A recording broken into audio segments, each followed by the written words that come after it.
Tábula Rasa, um bate-papo de vivências a favor do conhecimento contra o etarismo e a serviço de recomeços.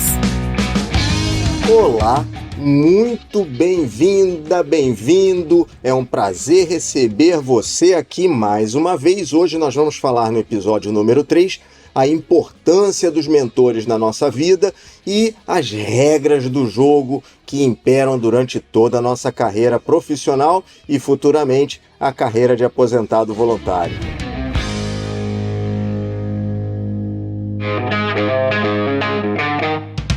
Conferir o que nós já temos na nossa bagagem, na nossa vivência. Depois do despertar, comecei a me mover no sentido de uma carreira profissional mais focada, mais consciente. E essa carreira vai me levar a uma segunda carreira, que é a carreira da aposentadoria. E já decidimos que queremos uma aposentadoria recomeço e quero buscar uma aposentadoria voluntária e não compulsória. Já posso fazer então o que eu quero?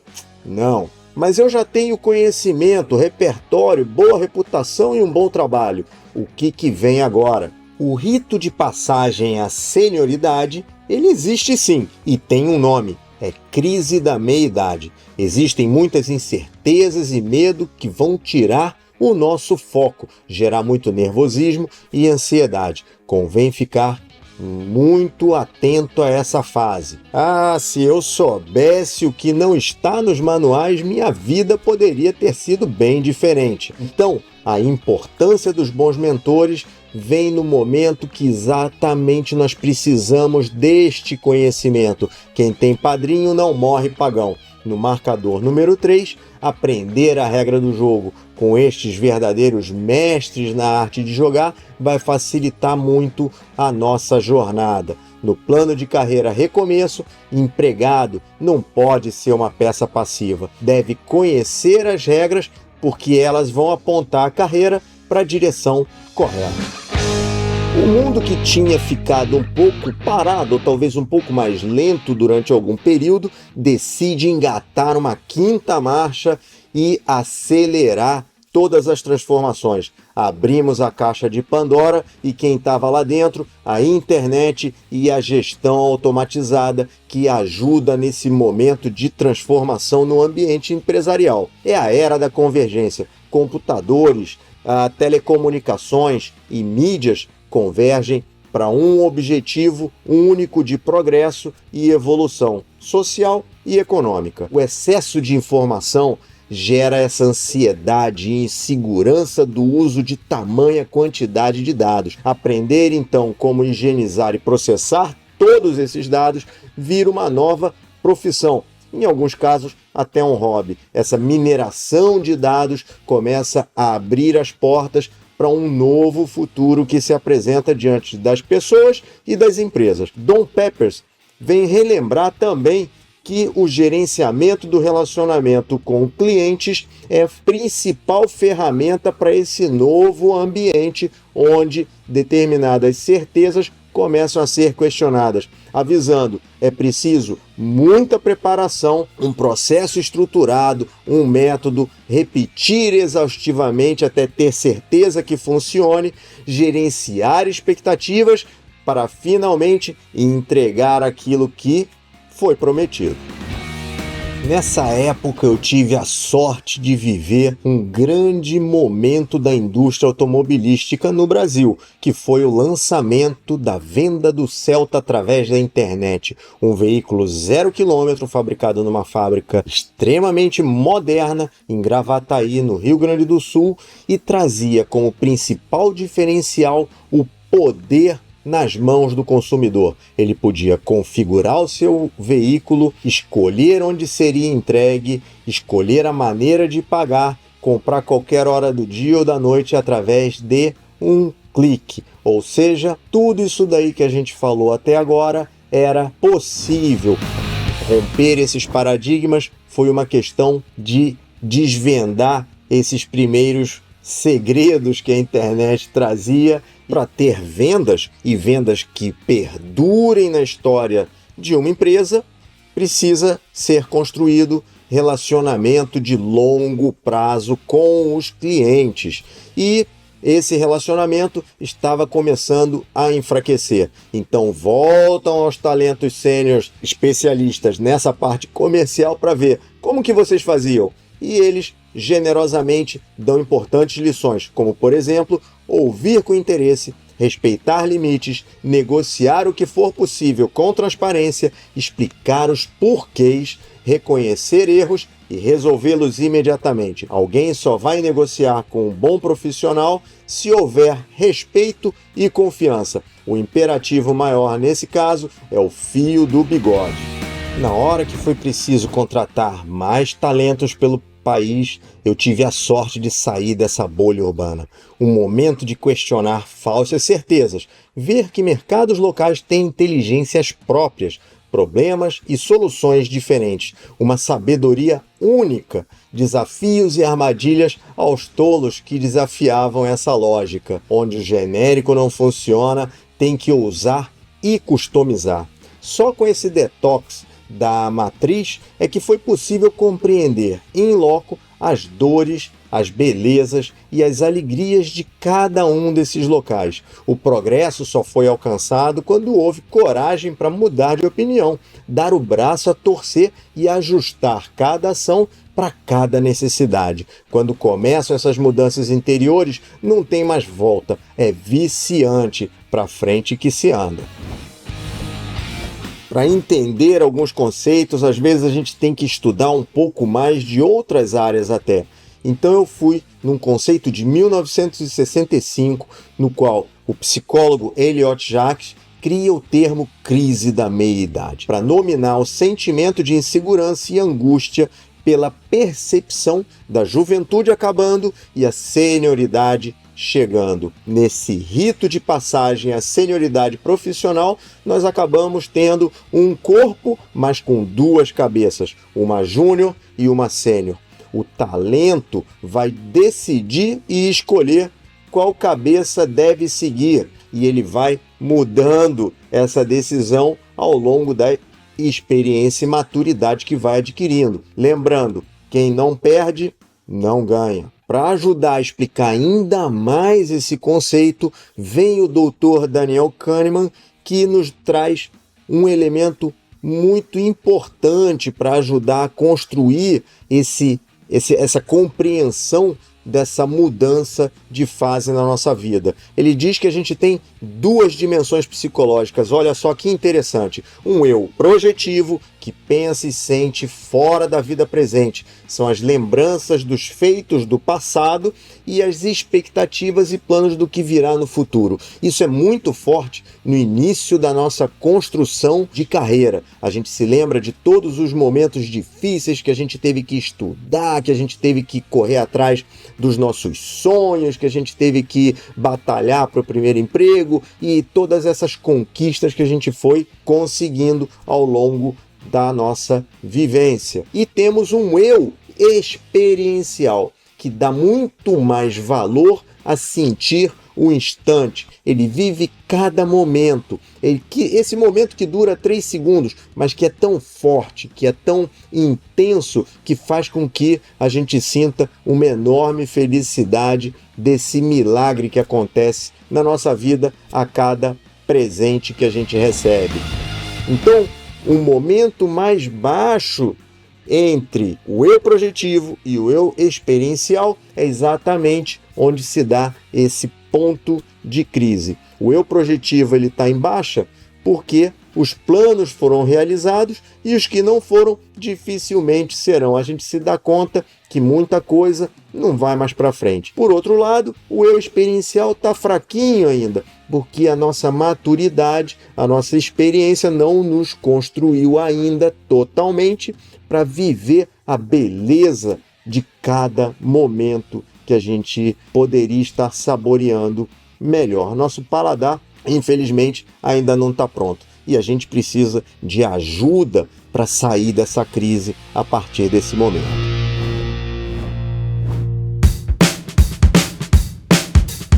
Em meio a esse caldo de emoções e sentimentos que estão no nosso interior, temos um primeiro conflito de gerações reais. na nossa cabeça. O eu ex-júnior, que habita um lado, ele está brigando com o eu neo-sênior, que está chegando do outro lado. Esse autoetarismo, ele é concebido por ideias prévias que, infelizmente, cada um de nós traz no seu interior. Eu tenho mais talentos jovens entrando todos os dias e eu posso ter deles uma ideia de ameaças ou promotores à minha carreira. Se eu começo a dizer, mas no meu tempo era diferente, eu estou deixando o pensamento ameaça prevalecer. Se eu começo a pensar neles como, poxa, eu posso aprender coisas novas com eles, mas eles também podem me ver como um norte, como um guia, e isso é tê-los como promotores. Então, é uma decisão importante nesse momento. E, por outro lado, a gente tem os talentos sêniores que estão sinalizando para a gente lá na frente, e a gente também pode vê-los como inimigos ou como exemplos. Se eu começo a dizer, agora é muito melhor do que no tempo deles, também eu estou dando espaço a pensar nesses talentos sêniores como inimigos à modernidade que eu estou querendo implantar, quando na verdade eu posso pensar que eles, com as importantes lições da vivência e da experiência deles, podem me passar para eu não incorrer em erros, em equívocos. E aí eu tenho também, junto a eles, importantes mentores ou aliados que podem me ajudar a conseguir êxito em muitos pontos onde outros vão fracassar. Eu tenho duas escolhas: respeitar o status quo, que é muito conveniente, que eu não tenho nenhum conflito, ou fazer escolhas diferentes, pensar fora da caixa. Essa escolha própria, que é minha, que seria o certo, dá muito trabalho, mas também o benefício pode ser muito maior. Essa escolha vai definir o seu plano de carreira presente e de recomeço. Então, muita atenção e muito cuidado, com critério nessa escolha. Ao longo da nossa carreira profissional, a gente vai se deparar com 3 tipos de superiores imediatos, que são os chefinhos, os chefões e os mentores. Como que a gente identifica cada um deles? Os chefinhos, eles na verdade só mandam, não sabem para quê, por quê, como tem que ser feito, eles só querem o resultado final. Temos os chefões, que dão a ordem e explicam como que deve ser feita sem mexer em absolutamente nada. Tem que fazer do jeito que eles dizem que tem que ser feito. E tem os mentores. Esses mentores, eles dizem o que tem que ser feito, por que tem que ser feito, explicam como que eles poderiam fazer e aceitam sugestões de como fazer melhor. Ensinando e corrigindo, eles conseguem o êxito de tornar uma tarefa com resultados mínimos em resultados máximos. Esse é o segredo dos mentores. E não é o aprendiz que vai escolher o seu mestre. O mestre vai identificar o seu aprendiz com potencial para a missão que ele consegue dar um bom encaminhamento. Todo mundo vai querer ser pai de filho bonito e educado, já diziam nossos avós. Então, nosso papel é se colocar o máximo disponível, bem educado, aberto para receber essas mentorias e esses bons conselhos desses talentos sêniores que acabam virando excepcionais mentores na nossa carreira profissional. E diante de desafios, nós somos postos à prova por figuras poderosas que promovem o medo e a dúvida, questionando a competência e a reputação que nós construímos até esse momento. É comum surgir insegurança, medo e outros conflitos. Para essa situação, para esse tipo de momento, a função dos mentores é ainda mais necessária. Quando nós não reconhecemos o caminho a seguir, é o bom mentor que vai apontar a situação claramente, a posição no jogo e a regra vigente para a gente poder jogar melhor. Recusar ouvir os mentores tem consequências. A queda está a um passo. o famoso ignorante proativo, aquele que vai seguindo o que diz o efeito Dunning-Kruger, que tem excesso de confiança pro pouco de informação, conhecimento e técnica que ele tem, acha que pode fazer tudo melhor do que todo mundo. Então, nesse caso, é melhor dar um passo para trás, ouvir o teu mentor, botar o galho dentro e humildade. A regra do jogo, ela não está em nenhum manual, não adianta procurar, mas existem algumas dicas para identificar e conseguir conceituar. Ela é uma função das oportunidades e capacidades que cada um vai vivendo, mas ela só é potencializada se existe uma construção de respeito e confiança mútua. O objetivo número 1 de qualquer jogo é nenhum participante pode ganhar. Se alguém ganhar, acaba o jogo. Portanto, tem que ficar motivando todo mundo o tempo todo para jogar o seu melhor. Fica melhor ainda quando as ações geram benefícios a alguém, incluindo a você próprio. Então essa eficiência máxima, ela vem da lógica do ganha-ganha. Empresa não demite quem erra, mas não perdoa quem transgride as regras do jogo. Basta um escorregãozinho para destruir a reputação. Perde-se a confiança e todo o trabalho vai por água abaixo. Primeiro, a gente precisa entregar a obrigação, aquilo que nos é solicitado. Depois, pode surpreender com a inovação e a satisfação desse trabalho, porque sempre será muito bem recebido. Existe um contrato invisível, que é o contrato empregado-empregador, no qual devemos ter clareza sobre o que é propósito de valor aspiracional e o que é vocação. Esses dois conceitos são muito pessoais, muito individuais. O trabalho, a tarefa em si, é o que e como eu faço alguma coisa. Isso é relacionado à vocação. O resultado final, o benefício em quem vai usufruir, é o propósito. Alinhar esse propósito aos valores, missão e visão do empregador é o contrato de trabalho sendo materializado de uma forma perfeita. Eliminar conflitos entre o que o empregador é, ou seja, sua imagem, sua cultura, as perspectivas de futuro, os colaboradores e as lideranças que trabalham nesse ambiente físico, o próprio ambiente físico, a remuneração e os benefícios fecham esse conceito do que o empregador é. E ter esse conceito claro diminui riscos de frustrações. Não pode supor ou criar falsas expectativas do que o empregador poderia ser. Isso é um erro crasso. Se é criação do ser humano, é justo supor que ele vai ter imperfeições, falhas, vícios e erros. Nesse momento, ele não é uma obra acabada, é uma obra em construção que necessita a nossa colaboração. Recapitulando, no rito de passagem para a fase sênior, é hora de resolver conflitos internos. Da admiração à saudade, passando pela contestação, mentores estarão sempre presentes na melhor parte da nossa história.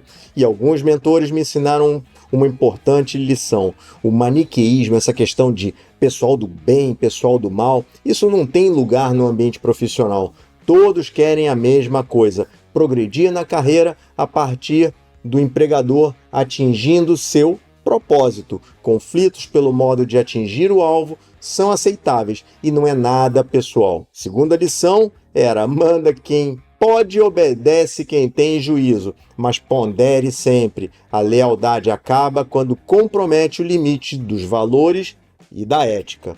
No marcador número 3, ensinou pra gente: se vai jogar, aprenda com os mentores e jogue sempre dentro da regra. Começou, agora tem que ir até o final. No próximo episódio, nós vamos ver o marcador número 4. Uma flecha lançada ao alvo vale mais. O preço versus o valor do trabalho. Na carreira, é possível construir a base para saltar da segurança financeira, que é uma coisa, para a independência financeira, que vai jogar muito a favor da nossa aposentadoria voluntária, aposentadoria recomeço. Algumas difíceis provações profissionais na fase sênior vão se apresentar e a gente deve estar preparado para elas. Você ouviu Tábula Rasa com Felipe Ferreira. Acesse tabularasasenior.com.br para ouvir todos os episódios e ter acesso a muito mais conteúdo. E nos siga nas redes sociais. O Tábula Rasa é produzido pela Radiofobia Podcast e Multimídia. Esperamos você no próximo episódio.